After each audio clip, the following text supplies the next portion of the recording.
Vladimir Putin is in China today for a state visit, his second trip there in just over 6 months. The Russian president sitting down with Chinese leader Xi Jinping. China is an economic lifeline for Russia, especially after it was hit by unprecedented sanctions from the West over the war in Ukraine. We're going to talk more about this partnership now with Zoe Liu, who joins me from Washington. She's a fellow for China Studies at the Council of Foreign Relations. Zoe, thanks so much for taking the time to speak to us. Let's just set the stage first. What were the relations like between Russia and China going into these talks? In terms of strategic relationship, right now, I would say that your China-Russia relationship is actually at a relatively high record. I would not compare this to the Cold War era in which China was one-sided in the Soviet camp, but this is a very important moment for China-Russia relationship. So, at this particular meeting at the moment, who holds the most power, would you say? Is it China, just by virtue of the fact that Russia so desperately needs financial support? In many ways, I would say that economically, China is definitely having a upper hand compared with Russia. However, from a security and strategic point of view, I would say that the two needs each other in terms of forming a counterbalance against the West. So, what would be the best case scenario for Vladimir Putin at this point? What's he hoping to get out of these talks?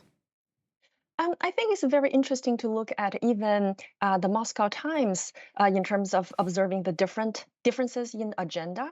The Moscow Times commented that Beijing sought to frame the visit as a peacemaking endeavor in a way, and this has been observable from or noticeable from Chinese diplomat. They try to position China as a potential mediator in peace talks with Ukraine. However, Moscow and President Putin really emphasized China and Russia's shared interest in and their role in terms of balancing against the United States or even U.S. hegemon. And the two leaders in their signed joint declaration, they basically called the United States as undermining the global security, and they emphasized that China and Russia is playing a peacekeeper role in the world.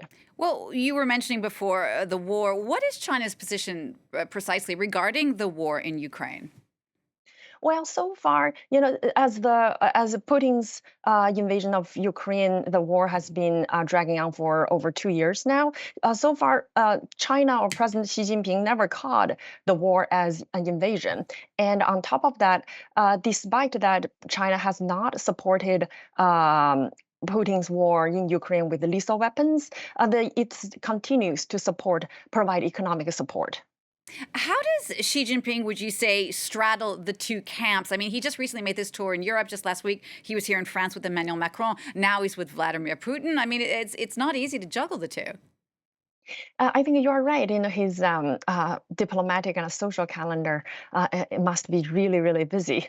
But in addition to that, I would say President Xi Jinping does recognize the need to calm or lower the temperature in terms of tension with the West, and that is very much needed for the Chinese economy, in particular, given that China is a very much export-driven economy. I mean, look, people talk about China's trade with Russia reaching a record high last year is about $24 billion, and even like more than an increase of 1/4 compared with a year before. But if we think about through the lens of China-Russia trade in China's total trade relationship is barely 4%. And if we compare China and Russia in terms of export, China's export to Russia, or for that matter, Russia as an export destination for China, is barely is about 20% of that of the United States. So China does recognize the need of the United States, and for that matter, the European Union for the Chinese economy. But what about in regard particularly with Russia? I mean, what's China hoping to get out of all of this? Is it all about trade, exporting more products to Russia? I think export is one important, but I would not think export is the single most important.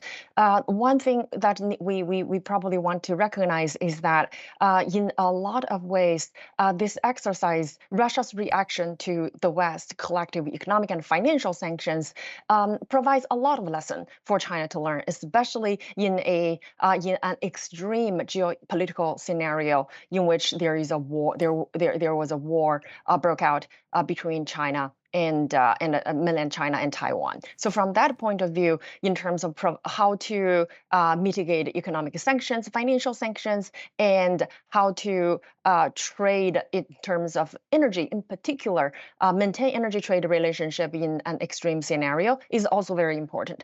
So from China's point of view, how to learn from this war and how Putin manages to deal with a wartime economy is very important. Zoe, what's your feeling on the personal relationship between Putin and Xi? Do you think the two men actually appreciate each other, or is this just really about economics? I think this is an interesting question. I would say that, and through my conversations with some of my Chinese interlocutors, it does give the feeling that the two leaders actually they do have mutual respect to each other, not in addition to a lot of these the geopolitical currents push them together. And in President Putin's interview with Xinhua, he called Xi Jinping as a wise and shrewd politician and state leader, and he also called him as an old friend.